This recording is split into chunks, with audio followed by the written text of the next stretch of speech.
नमस्ते बच्चों, आज से हम अपने चैनल की शुरुआत करने जा रहे हैं जिसमें फर्स्ट ईयर और 12th फिजिक्स का कोर्स और नोट्स आपको मिलेंगे।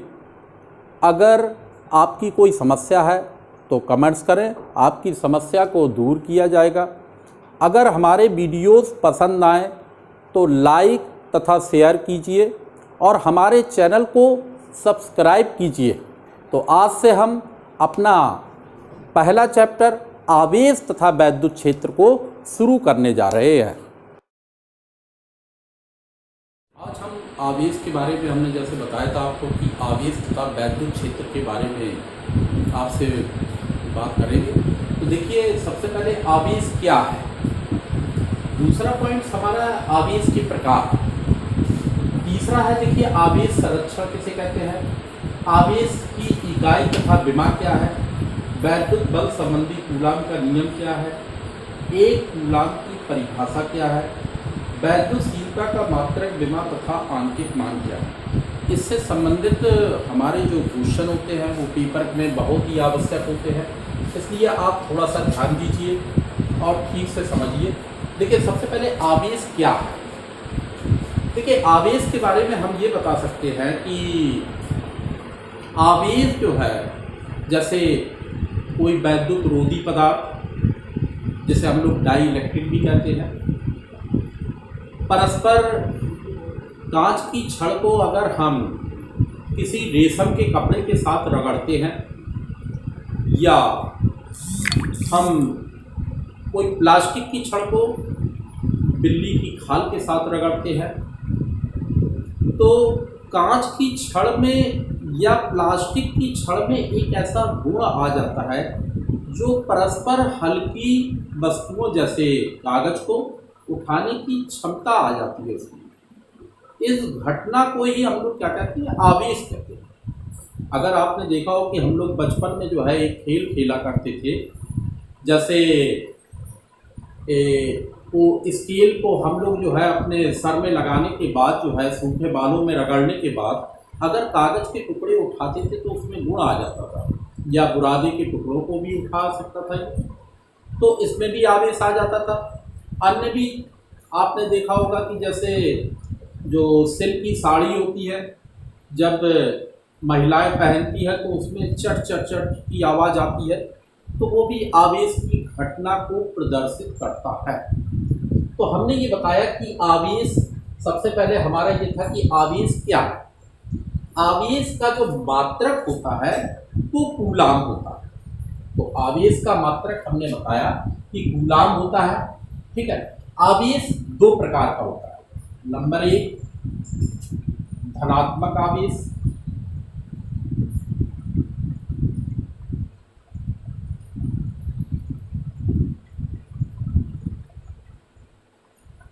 ऋणात्मक आवेश,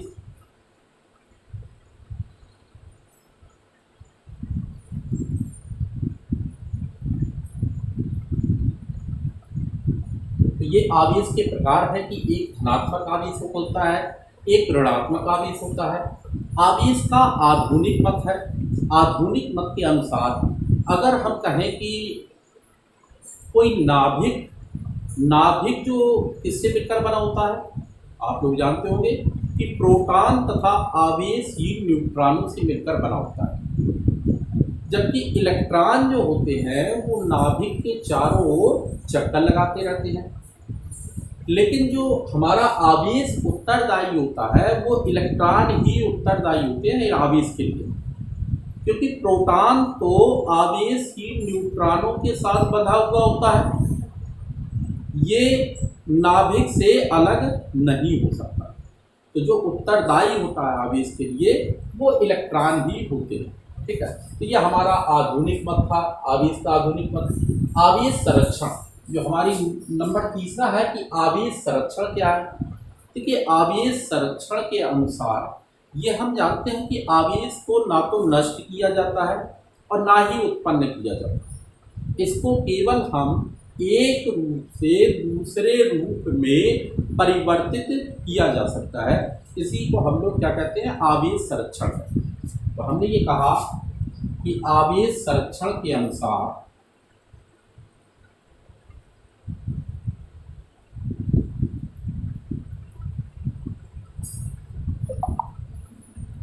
आवेश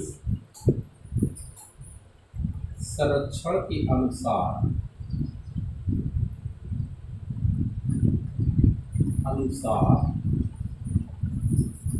आवेश को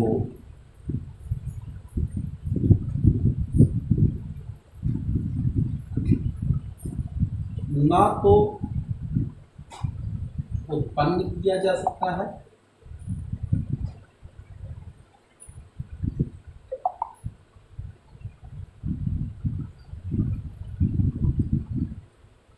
और ना ही नष्ट किया जा सकता है।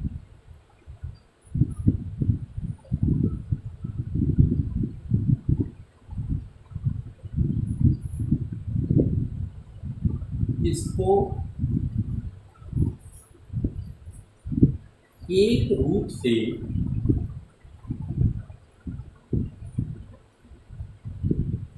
दूसरे रूप में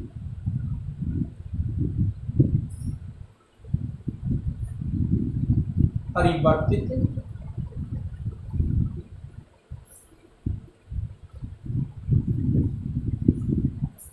किया जा सकता है।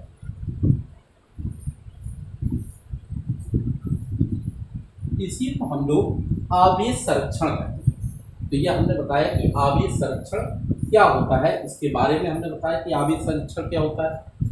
देखिए, आवेश की कमी या अधिकता को भी हम इसी टॉपिक के अनुसार ले सकते हैं। जैसे देखिए, मान लीजिए कि कोई दो वस्तुएं हैं, एक वस्तु ए है और एक वस्तु बी है। अगर इलेक्ट्रॉन जो है ए वस्तु से बी वस्तु की ओर जा रहे हो तो हम लोग क्या कहेंगे कि ए वस्तु में इलेक्ट्रॉनों की क्या होगी, कमी हो जाएगी, और बी वस्तु की ओर जा रहे हैं तो बी वस्तु में इलेक्ट्रॉन की क्या हो जाएगी, अधिकता हो जाएगी। देखिए, इलेक्ट्रॉनों की ये क्या है, कमी है। अगर इलेक्ट्रॉनों की कमी है तो प्रकृति जो होती है वो हमारी धनावेश हो जाती है, ठीक है। और अगर इलेक्ट्रॉनों की अधिकता होती है तो प्रकृति हमारी क्या होती है, ऋणावेश हो जाती है। इलेक्ट्रॉनों की अधिकता और कमी को हम लोग सूत्र Q बराबर Ne से याद कर सकते हैं। इसे हम लोग जो है Q बराबर Ne जो होता है, इससे हम अगर चाहें तो समतुल्य इलेक्ट्रॉनों की संख्या भी निकाल सकते हैं। अगर एक कूलाम आवेश के समतुल्य इलेक्ट्रॉनों की संख्या निकालना है तो हम इसका मान भी निकाल सकते हैं, ठीक है। तो यह हमने बताया कि आवेश संरक्षण क्या होता है, आवेश की इकाई तथा विमा। अब आप हमारा जो है आगे आवेश की इकाई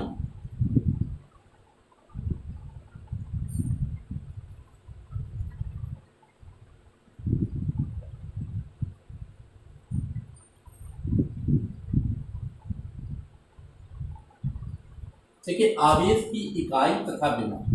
आवेश Q बराबर क्या होता है, IT, ठीक है। तो आवेश का मात्रक देखिए, अगर हम कहें कि आवेश का मात्रक जो है Q बराबर IT से क्या हो जाएगा, इसका मात्रक कूलाम हो जाएगा। और एक कूलाम हो गया, और कूलाम को किसके बराबर होता है, एम्पियर सेकंड।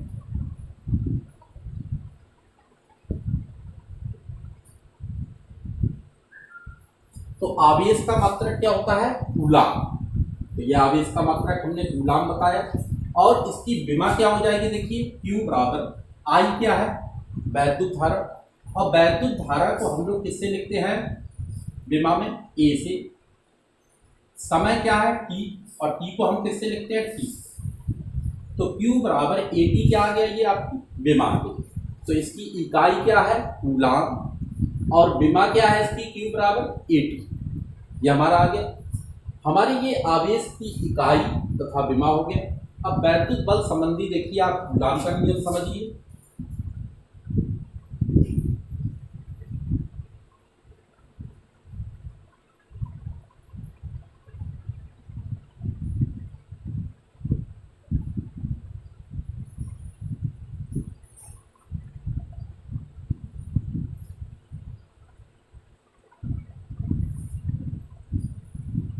देखिए वैद्युत बल संबंधी कूलाम का नियम,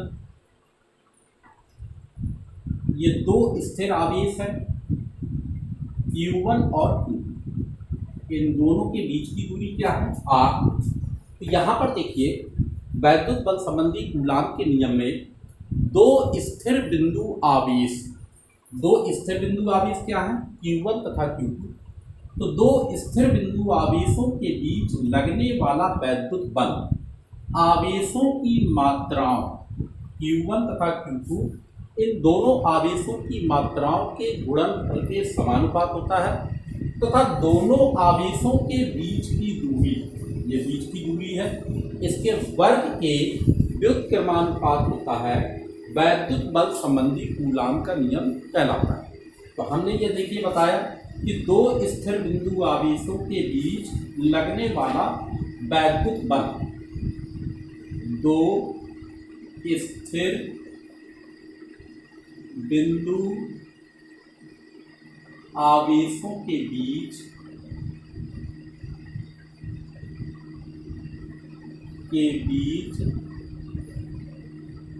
लगने वाला वैद्युत बल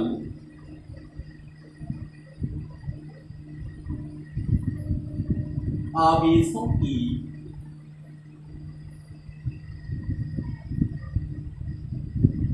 मात्राओं के गुणनफल के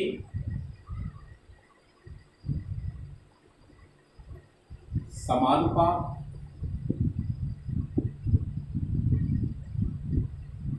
तथा दोनों आवेशों के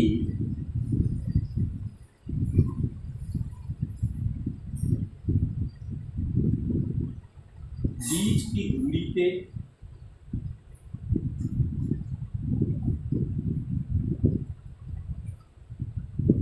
वर्ग के व्युत्क्रमानुपात होता है।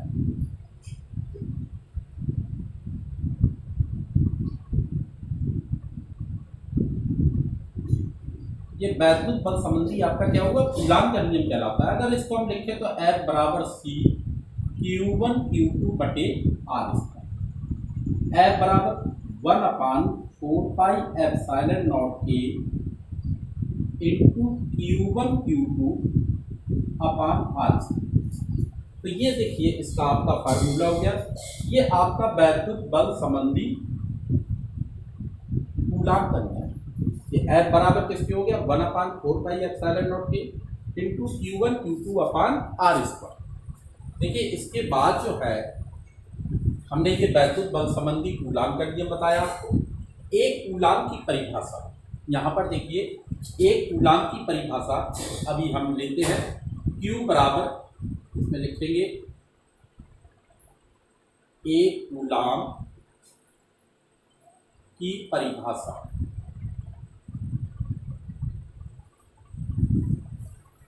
देखिए 1 कूलाम बराबर क्या होता है 1 एम्पियर सेकंड। ये तो इसमें क्या है देखिए, यदि 1 एम्पियर की धारा 1 सेकंड तक प्रवाहित हो तो उसमें बहने वाले आवेश का मान 1 कूलाम के बराबर होता है। तो हम ये कह सकते हैं कि यदि 1 एम्पियर की धारा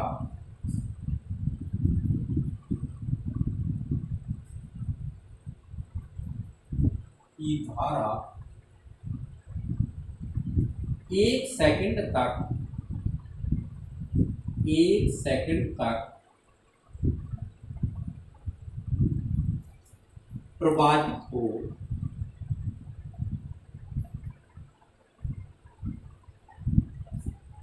तो बहने वाले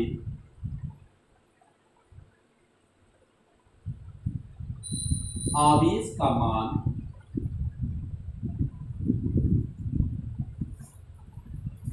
1 कूलाम के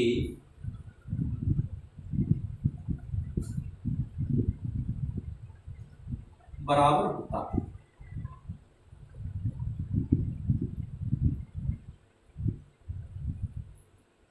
देखिए हमने ये बताया आपको कि एक कूलाम की परिभाषा क्या है कि यदि 1 एम्पियर की धारा 1 सेकंड तक प्रवाहित हो तो इसमें बहने वाले आवेश का मान किसके बराबर होता है, 1 कूलाम के बराबर होता है। इसी प्रकार अगर हम वैद्युतशीलता का मात्रक तथा विमा लें और आंकिक मान लें तो इसको भी हम ले सकते हैं, लेकिन इसमें देखिए वैद्युतशीलता F बराबर 1/4πε0 K × Q1 Q2 बटे R स्क्वायर से इस एप्सिलॉन को हम ऊपर ले जा सकते हैं। तो इसका जो मात्रक आ जाएगा, देखिए मात्रक हम, ठीक है, लास्ट पॉइंट है हमारा वैद्युतशीलता का मात्रक तथा विमा।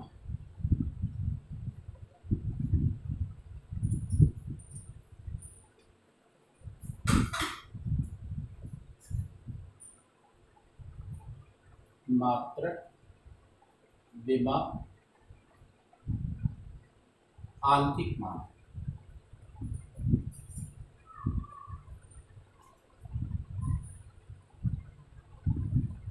सूत्र हमें पता है कि कूलाम के नियम से F बराबर 1/4πε0 K इंटू Q1 Q2 अपान R स्क्वायर से, ये हमारी जो एप्सिलॉन है यही हमारी वैद्युतशीलता है। तो एप्सिलॉन को हम अगर ऊपर ले जाएं तो एप्सिलॉन बराबर क्या हो जाएगा, 1/4π और इंटू क्या ले सकते हैं, Q1 Q2 अपान FR।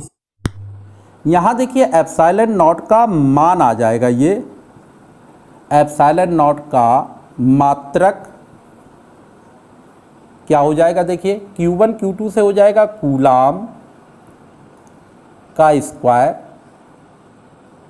बटे न्यूटन, बल का मात्रक न्यूटन होता है, और R क्या है, दूरी, और दूरी का क्या हो जाएगा, मीटर स्क्वायर। तो इसका मात्रक हो गया देखिए कूलाम स्क्वायर बटे न्यूटन मीटर स्क्वायर। ये इसकी क्या हो गई, इकाई हो गई, ये मात्रक हो गया। इसी प्रकार से एप्सिलॉन जिसे हम लोग वैद्युतशीलता कहते हैं, अगर विमा निकालें हम तो विमा भी इसी से निकाल सकते हैं। कूलाम को हमने बताया था आपसे कि AT लिखते हैं, AT लिख दिया, स्क्वायर है स्क्वायर कर देंगे। न्यूटन की विमा होती है MLT-2, या आपने फर्स्ट ईयर में पढ़ा होगा आपने। इसके बाद मीटर को हम L से लिखते हैं, L की पावर 2 हो गया। अगर इसको हम एप्सिलॉन की विमा लिखें तो क्या हो जाएगी इसकी, देखिए ऊपर जाएगा m की पावर क्या हो गया, -1, L और L की पावर 2, ये ऊपर जाएगा तो L की पावर कितना हो जाएगा, -3, T-2 ऊपर जाएगा और T की पावर 2 ऊपर है तो कितना हो जाएगा, T की पावर 4, A की पावर 2। ये इसकी क्या आ गई, विमा आ गई। अगर इसका आंकिक मान निकालना है तो देखिए आंकिक मान कैसे निकालें, चूंकि हम जानते हैं कि 1/4π एप्सिलॉन का मान कितना होता है, 9 × 10⁹। इससे अगर हम एप्सिलॉन को ऊपर ले जाएं तो कितना आ जाएगा, 1/4 पाई का मान कितना हो गया, 3.14 इंटू इसके स्थान पर 9 × 10⁹ इसके स्थान पर आ गया।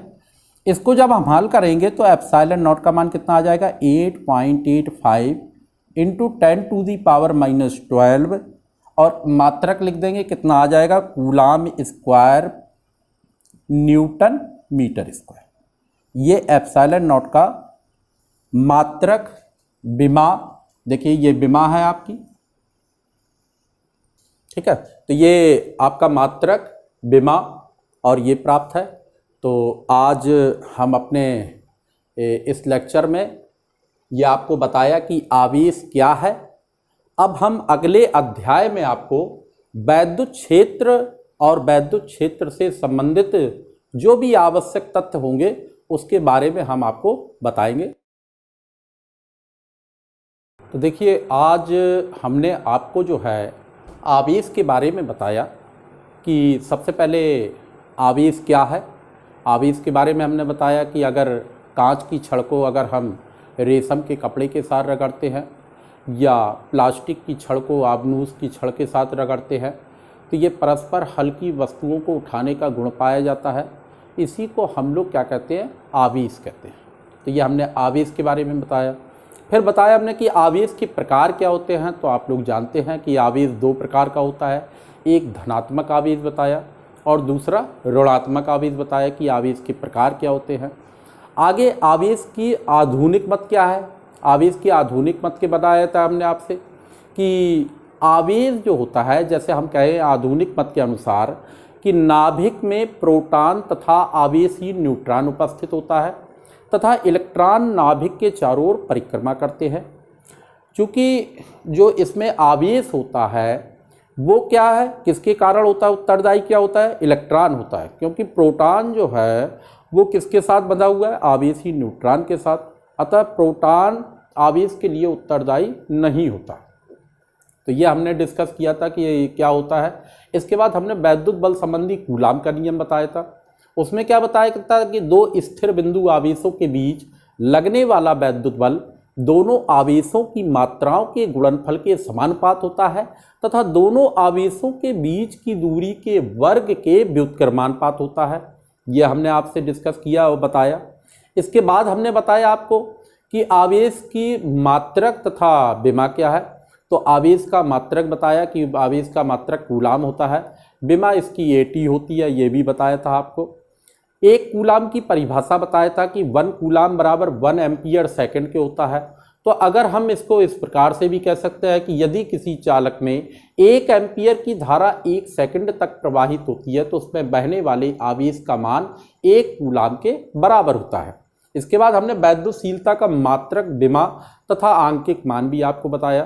तो ये हमने सारे आपके सामने जो है ये रखा। इसको आप रिवाइज करिए और आपको समझ में नहीं आता है तो आप कमेंट करें, ठीक है। हमारे चैनल को लाइक तथा शेयर करें तथा चैनल को सब्सक्राइब भी करें। धन्यवाद।